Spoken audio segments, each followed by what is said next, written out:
I am back.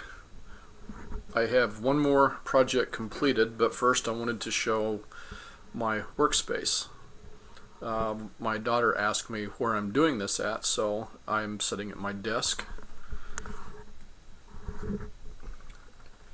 And you can see the variety of tools, lots of pliers, especially needle nose pliers, sandpaper, hammer, my big boy utility knife, screwdriver set, and then one of the things that you really need is wax.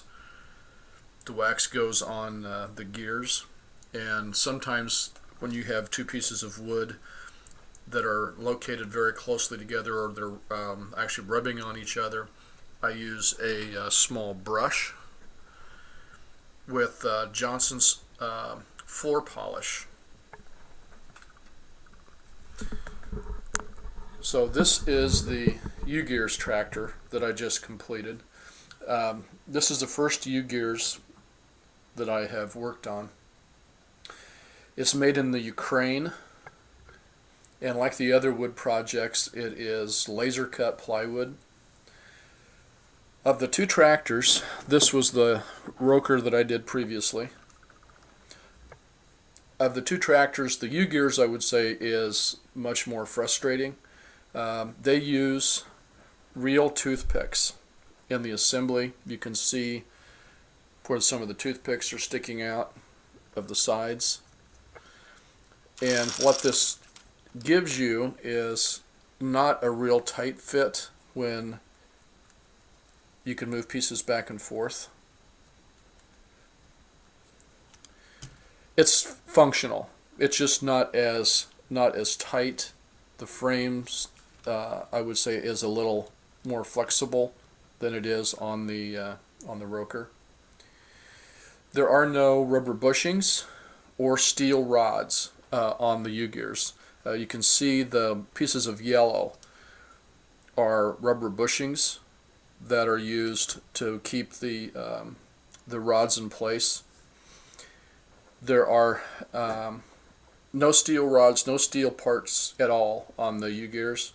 To propel, it uses a rubber band that wraps around the rear axle.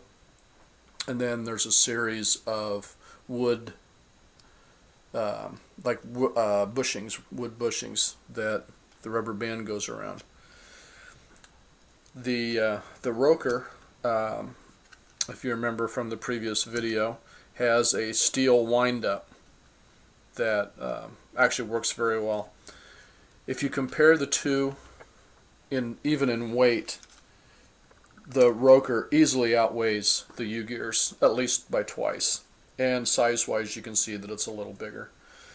The UGEARS is functional. It is a functional tractor. It has, on the side, there is a lever. Turn it around the other way. For start. And so what you have to do is you have to wind the rubber band, wind it backwards, and then you can shift it to park, and then it locks it, and then you can shift it to drive, and then it starts moving. So, like I say, it's functional. It does make some noise. The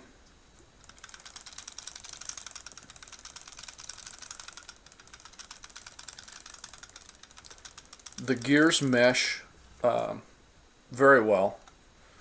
I did treat all of the gears with candle wax. So that's my comparison between the two. I would say the roker is, again, it's a lot sturdier built. The UGEARS was more challenging to put together. Even just comparing the wood pieces, they are a lot thinner. I had three different occasions when I was building this The one you can see on the inside in here, this main brace broke. Is like when I was trying to assemble it, because the plywood really is just, it's very thin.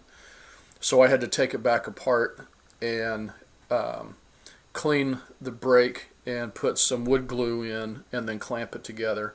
Which, of course, when you do that, then you have to wait another day before you can work with the pieces. I had in total 3 different pieces that were broke on this that I had to stop to fix. And I broke multiple.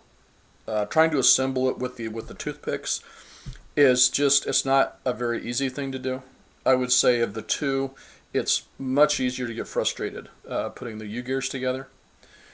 So I guess my final conclusion, I would do them both again. There are differences in the kits. The instructions with the UGEARS is I would think a lot clearer, and they actually show on the instruction sheet where each piece is located on the plywood and which sheet of plywood.